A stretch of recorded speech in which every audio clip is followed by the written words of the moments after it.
Hi guys! I'm back! Magluto tang nilagang manok ngeni. So, ayan guys. So, buri-buri ding niluto kong ligagang manok guys!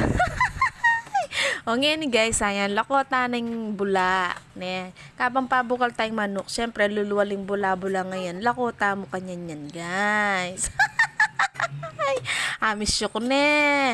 O ngayon guys, kabang pabukal ko, syempre, itang tagan-tagan bula-bula, lakota mo yan guys. O, ba diba? Kay ba't di nang tanin sibuyas.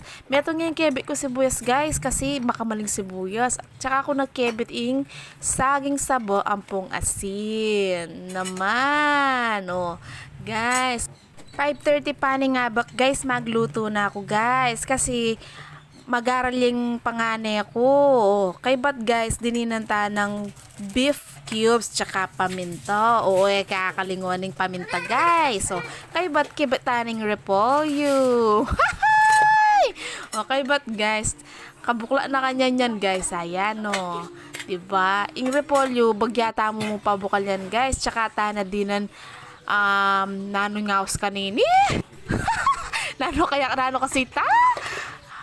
Piche Bagyo. Yan guys. Uling nga kapangan ni Piche Bagyo. Kurugubado. Ingabi ako kasi ng asawa ko. Yung may kaburik yung Piche Bagyo. Yan o. Kabang pabo ka lang tamugan guys. Sandokan tana kanya. No, kabilis yung pangyayari. Guys.